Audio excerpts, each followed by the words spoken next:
Welcome everybody, I'm Sakir Temel. Today I'm going to teach you the basics of home automation and how you can build your own web-controlled Christmas lights.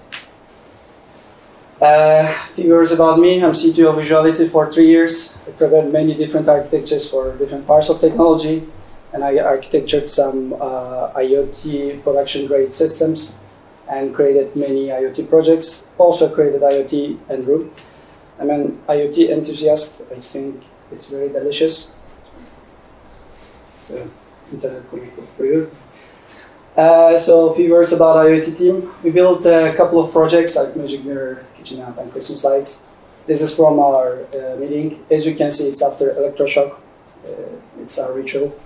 We are actually hobbyists, but also we are spending some time at work to work with IoT.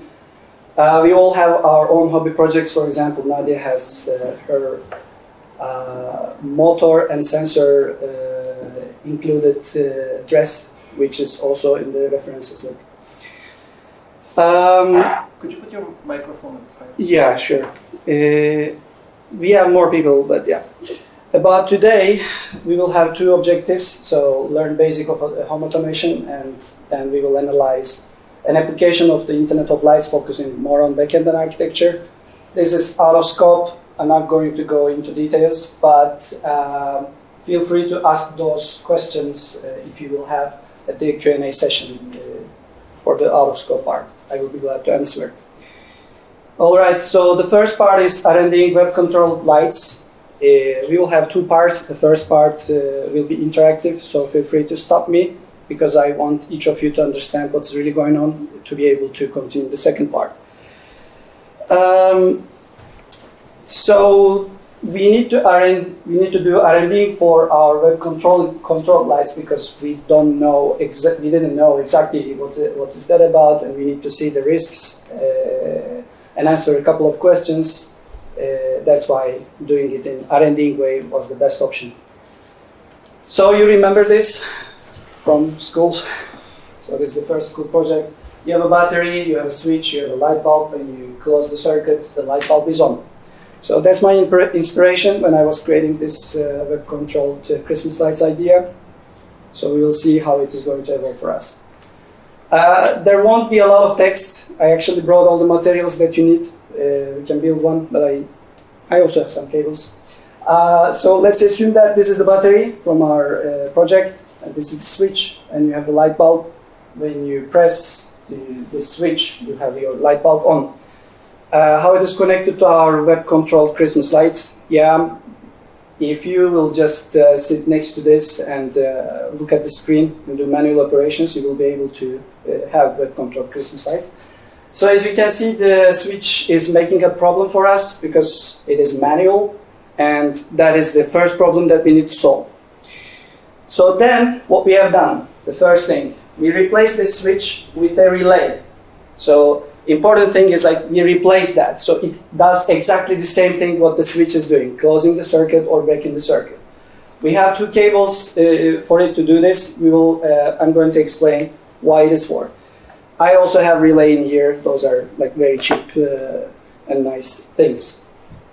So the first thing of home automation that you need to know how the relays work. They're magical, but they're so simple and nice. So when you give 5 volts to the coil, you're actually creating an electromagnetic field that is pulling this metal, and then this is actually closing a circuit. So what is the problem that this motor or light bulb wasn't running is that the circuit wasn't closed, and when this metal is pulled, you're actually having another, like the circuit, the current to go from here, and then you have your circuit closed. And this is like a real circuit, the real relay that you're seeing. So that is something that I have. This is a relay circuit. It's not relay. You have 2 relays, as you can see. The relay itself is these blue ones. And when you look at home automation articles, you will see this like most of the time. So what we do basically is that this part is C, this part is NC, and when you give 5 volts to here, you're basically connecting C and NC, which is closing the circuit. Any questions?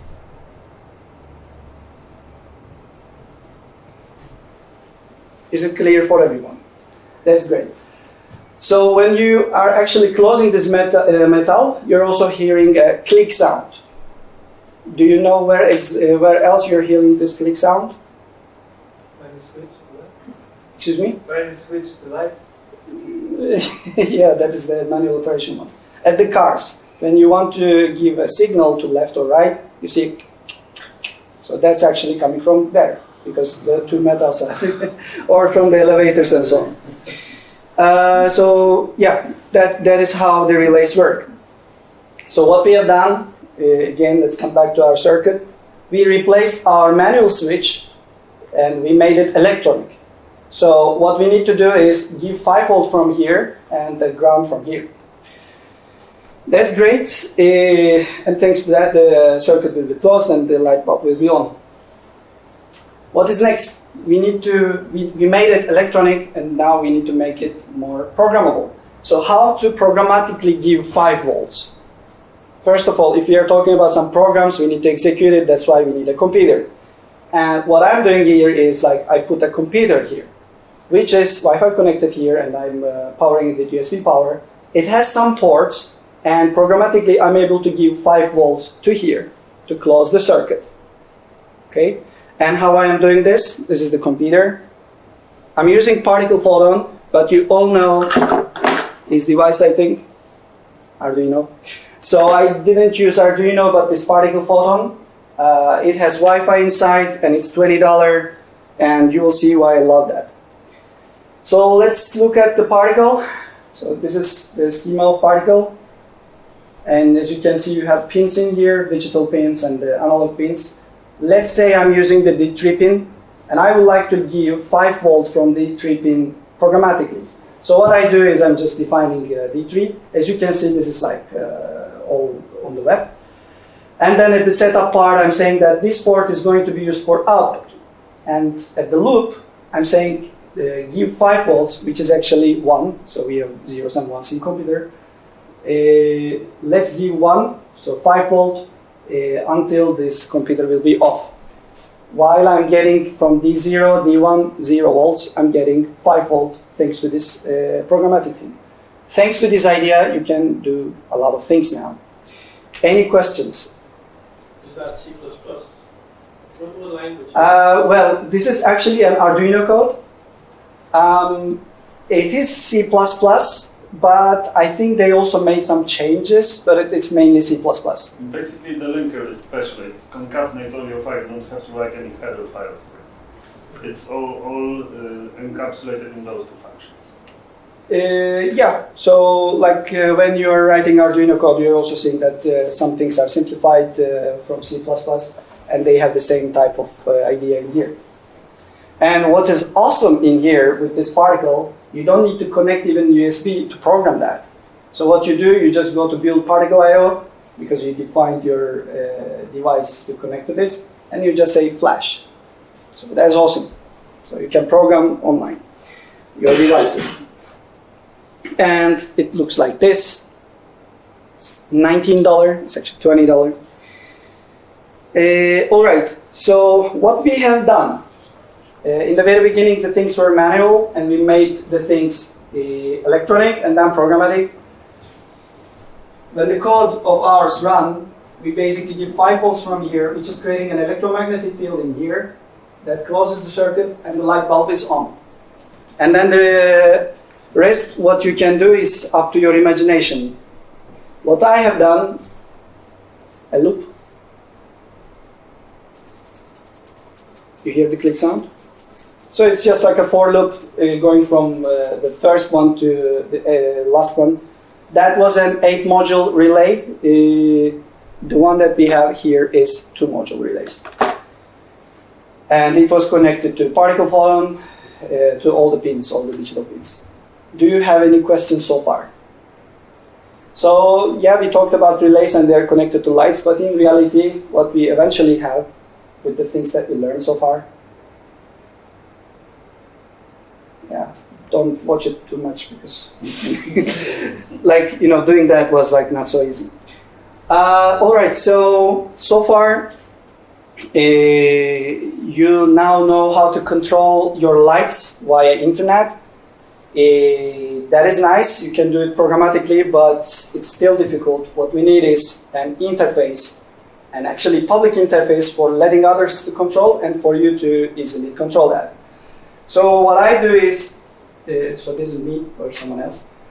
It's basic HTML JavaScript page, and I have a button on, and I'm sending a request to my backend, and my backend is sending a signal to my particle to close the circuit. Right? So. Is this backend Lambda? Could be. No, of course Rails. This is Ruby user group. But of course can be, and it will be a good idea actually to have Lambda in there. All right. So the question is how we can really send this signal to this device. One another reason to allow particle, what you do is you just say that this function of mine should be exposed with an API as bulb endpoint. And then from your backend, what you can do, just curling your device ID, your access token, and the parameter. So from your backend, when you do this operation, it's like a basic HTTP post.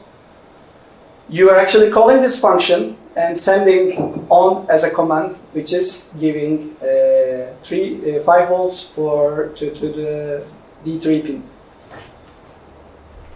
Magical? Clear? How do you know your device ID? Is that something that they give you? Yeah. Actually, it's somewhere here. You have the token and the device ID. They have another panel that you can also see like what's going on in the device, like all the logs, like when it was online and so on. So there are more reasons to allow a particle. That's the main motto of today's presentation. So we added a web page and we send a HTTP post, and I said that you should allow particle. Okay, that's mine. Okay, so that's the checkpoint, controlling the devices via an interface. So thanks to the knowledge that you just now learned, or you knew but you repeated, you can control your bulbs, your lights, your fridges, or your anything via web. So you made a lamp which is web controlled. So it has evolved from this circuit to this one. Any questions? I will be glad if you will have. So, because the second part will be just using this information that we have. I've got one question. Sure. So we have this particle.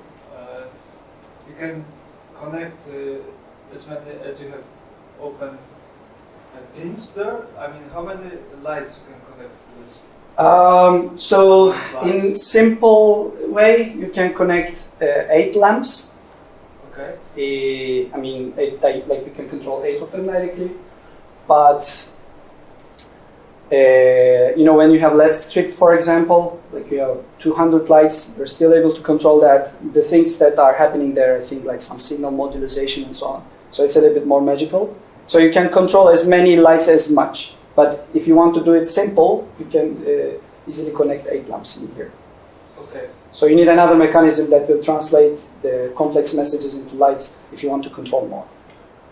And you need to select a pin and just turn it on. Exactly. So like either give 5 volts or 0 volts. Yes. What you can also do with these pins, you can also read like if it is 5 volt or 0 volt coming from sensors, for example. Any other question? So, okay, we know the basics. Right now, you know how to toggle a light bulb via web. The title of our presentation is how to build your own web-connected Christmas lights, right? You build an interface here, and you have a button that you can turn on and turn off the lights, but it would be so weird if you just give some default messages that, okay, your light is on. So you need to show people that actually light is on. And how to do this? Wait. With the information you can have this. I always forget about this slide. So when someone is recording you, that's okay. But how to connect end users to see what is really going on. You need to stream what is actually really going on with your Christmas light, right? So you need to do streaming. And I found YouTube when I was looking at all the alternatives. It's free, easy, reliable, embeddable, so on and so forth. In the beginning, for our R&Ding work or for our project, it was the most difficult and challenging part because we didn't know a lot of things in here. That's why I love this project, because we learned a lot. And we also needed to connect IP camera. You're going to see what I'm talking about in a second. So, yeah, you just have a camera here. So that is watching the light. And you have a Linux server with FFmpeg that is getting the input from the camera and sending it to YouTube. And in your web page, you're just embedding a YouTube video. Simple. Questions? So we basically now used 5 computers to power a single light, right? Let me see. Yeah, more or less. Plus the entire YouTube infrastructure. That's how the world is working nowadays. And we run probably 10 Lambda functions already. So we have like how we are streaming the input from camera to YouTube. That's interesting, and that was challenging. It wasn't that easy. It is scary, but it is, you know, when you understand what's really going on, it's less scary, but still scary. So you're saying that to FFmpeg, it's really magical and nice tool, like it does everything. My input is the IP camera with the RTSP protocol, and this is the codec and so on, and my output is basically YouTube. And then you're running this in your Linux server, and then you're adding a supervisor to that, just for it not to fail, or if it fails, it should just refresh itself. And then you have your video streamed on YouTube. That's good. Okay, camera part is also handled, but what are the other ways that Switch and Backend can communicate? So the way that we are doing is using particle service, calling functions via HTTP requests, which is nice. One way is like, you know, sending comments direct to the device because it's a computer. But the problem is you need to have some ports open at your office that you really don't want to, and set up a lot of things. Device may check if there is a new message every 1 second, so it's like pulling all the time. That's also an idea. But the best is like chatting. So why actually I am analyzing this question in R&Ding? Because it was needed for the project. We have some animations. I'm going to talk about it in a second. So it will be good for animations, so continuous conversation. It will have a history. It will have queuing. We will be able to see the online status of the devices. We don't need to reconnect as we are doing with HTTP requests. And some errors are handled by the chat services. So what does it mean really, like chatting? You know this application probably. So it would be so nice, for example, if you had a channel, the light bulb, and the backend and switch can communicate to each other. So backend is basically delivering that I received such a request and you should turn on the lights. And then the switch is saying, all right. And it would be so fun to watch what they're talking about. It is fun. Actually, we did it once, like we connected two devices to Slack. It was fun to watch them. That's nice, but using Slack will be a little bit an overkill because, okay, this computer is nice, but the RAM of it and the resources that it has is quite limited. Therefore, we are not going to use Slack, but we will apply the same concept because what we are really interested in is chatting, not Slack. There we use MGTT. I just learned that it is message queue telemetry transport today, and I copied it from MGTT.something. It's a machine-to-machine connectivity protocol. It is lightweight. It has a small code footprint, and it helps when you have network bandwidth as a problematic thing. Okay, yeah. This is like HTTP but for machines? No, it is TCP for machines, you can say. It is two-way. And it is lightweight. I'm not sure if it is running over the TCP or it's something like TCP. I was all the time thinking that it is actually replacing TCP. But yeah, the main benefit in here is it has small code footprint and it can run basically anywhere. So like you have a lot of libraries. Any more questions about MGTT? So this is Ruby user group, so I have some Ruby code here. How you can connect to this, to backend and the article. So you just require MQTT library, and then you give your server's URL, and you say, if I receive a command on, just publish to the lightbulb channel on message. And in particle end, what you do is just define MQTT client and connect with a nickname and subscribe to lightbulb channel. Whenever you receive something from the lightbulb channel, just do some operations. Clear? And what is really nice and magical in here again, in Particle and in Ruby, I easily could find really nice libraries for that. So that's why MQTT is quite nice. And for IoT, like if you hear IoT, you will for sure hear MQTT. Any questions about that?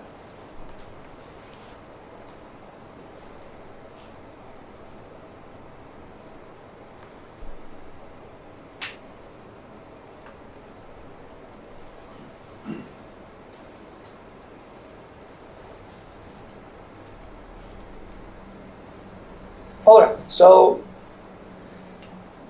we have done the R&Ding, boring part is ended. So let's do our project, let's do some real work, right?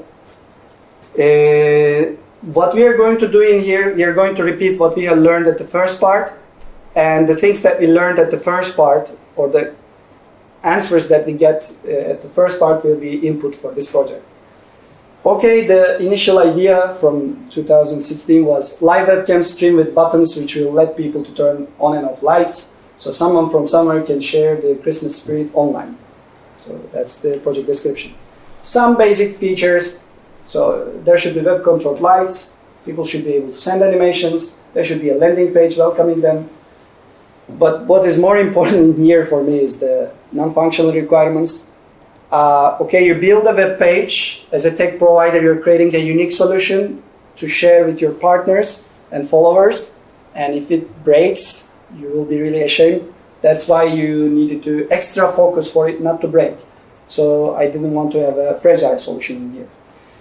And we needed to have near real-time feeling. Otherwise, people will be bored and will say that nothing is working. But actually, the things were really working, but they wouldn't be seeing it.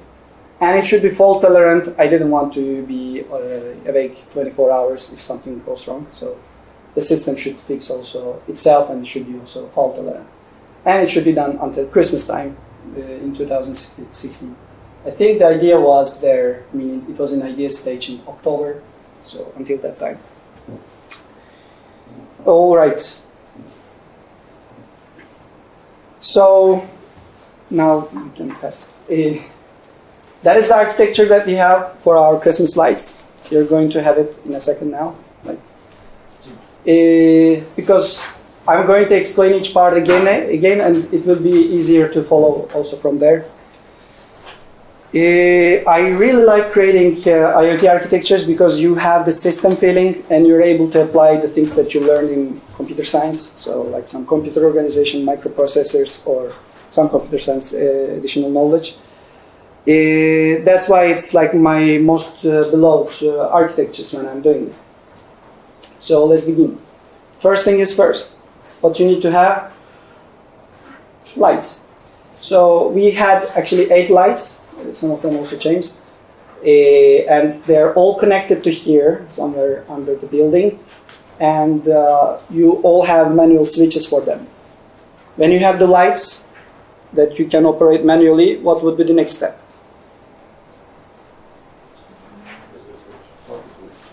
Switch, to make it electronic. So this is what we have done. As you can see our photon here. Oh, it's not so easy to see, but this is our 8 module relay. And this is something industrial power source. So it's to give power for the particle. And again, it should be reliable, you know, also here. And then the lights and so on. Okay, what is next? You need to make an interface to be able to control these lights. What we have done is like, because it was in feature requirements, we said like, let's not only make turn on and off, but let people to make some animations in there. So we build an animation builder. As you can see, each column is actually representing a second, and each row is a light. So as you can, like here, at the 5th second, 6 light will be on. So you're building your own animation. Sky's the limit. You can just send anything. And after you have like your frames and of your animation, you're just saying ready and send. So we have the interface as well. What's next? We need to have a camera to show what is really going on. We have this Delink camera. I love that. It looks like a robot. It also can pan and zoom, so this is like turning around. So it's so nice to play with that. It has also Wi-Fi inside, so that was also good for us. And another thing is like it's from Delink, so again, it helps for my non-functional requirement, which is reliability. So it's an IP camera at our office. So when you have your IP camera, you need to have server to get the input from the IP camera and stream it to YouTube. It's connected to our routers, as you can see. So this is running basic Ubuntu and sending the video to YouTube. All right, and it has some supervisory inside, so the process is handled with the supervisor if something fails. Do you remember the near real-time feeling? You put an iPad. This is actually from this iteration. Yeah, it has a heater in here because in Poland iPad can freeze. And so the camera is looking to the garden, but first it is saying the iPad. We are going to see like why it will be important for our non-functional requirement in a second again. And the iPad was mainly for dealing with the delay and the queue stuffs. So we talked enough about the devices, and our friend doesn't like using a lot of hardware. I think it's waste. So enough devices, let's talk about what is really going on the cloud side. So you know that we have this web application, and it is connected to YouTube, so it's embedding from to there. We have a Node.js server. I mean, it was like 100 lines of code, so I didn't want to use something else. Which is getting the requests, animation requests, to here and directly inserting it to Postgres database. And there is a background worker which is listening what is added into the database and sending it via MQTT. When you send let's do it in a practical way. When you send an animation to be played, this is the only table that we have in our database. So you have your name, message, IP address. We also record when it is sent and the duration. And here it's important, like you have 6 instructions, 6 frames, so 6 seconds. And you see some decimal numbers in here. We are going to see what they are.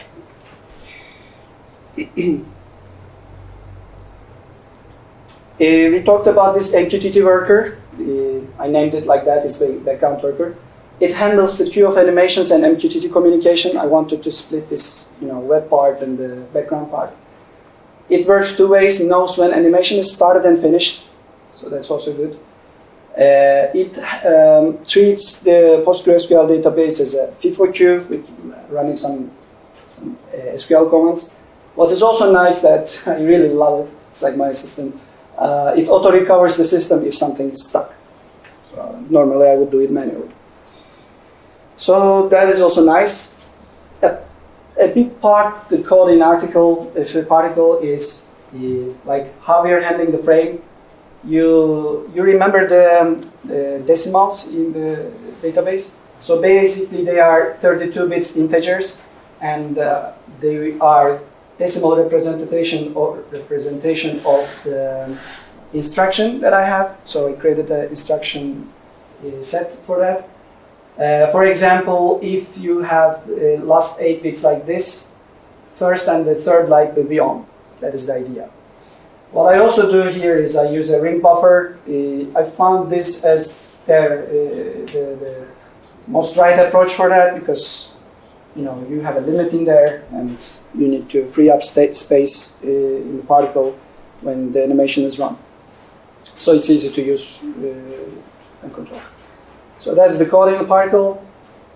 So our solution now implemented. We touched each part except the recording server part, but it's basically when animation is running, it uses another FFmpeg just to record that animation so that we could send those animations to the people who sent these animations. So we didn't use like anything extra than the first part, and our solution is implemented. And after you complete your project, what would you do next? Run it. Yes, or test it. Yeah, run it, launch it. Okay, it's important to create some IoT things, engineering products, but if no one is using it, I mean, if you're creating a system, users are your actors and they are also part of the system. That's why you need to do some marketing. So we created some newsletter and social media posts. We launched it December 20.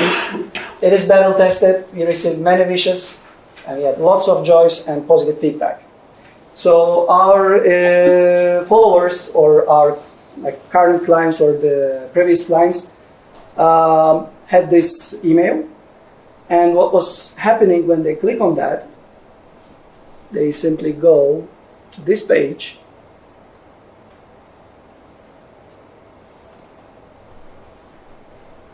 where they can create their animation. Let's do it.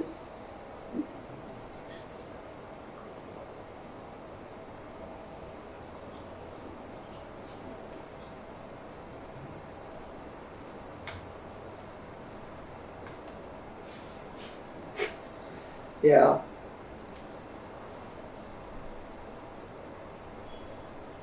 Okay, for a second, let's make everything dark. And then let's turn all of them on.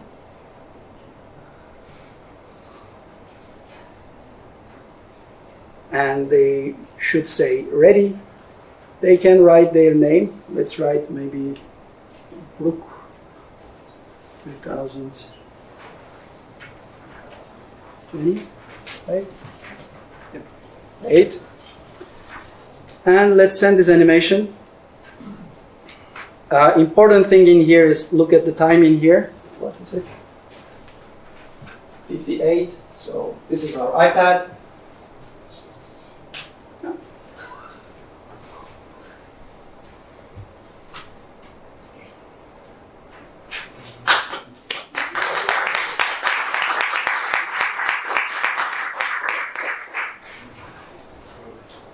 I'm glad that it worked.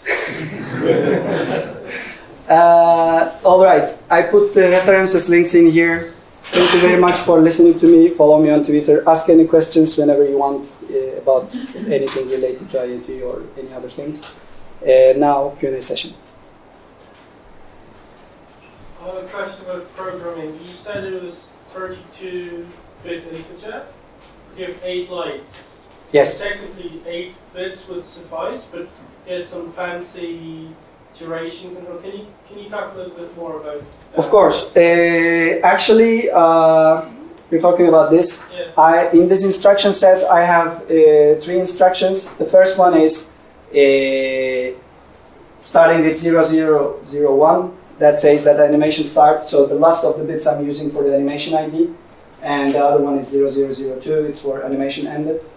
And here I have also duration, because in the very beginning I wanted to make it not only work for like 1 second, but even faster. But then I needed to slow this down because of the streaming, that people won't be able to see the things so fast. And those extra 20 bits is actually connected to our friend's question. When I want to connect more lights, I didn't want to implement everything, but just use these extra bits. So it's something from microprocessors that you sometimes have these additional bits for future usage. So that was the idea. So each frame is actually duration controlled, right? That's the whole point. Yeah, exactly. So you can, initially I was thinking maybe let's make it like half a second, because it's more fun. But when you're building the animation builder, it wasn't that easy. It was really challenging to build animation builder. Nadia did a great job in there. So. Any more questions? Thank you. Thank you very much.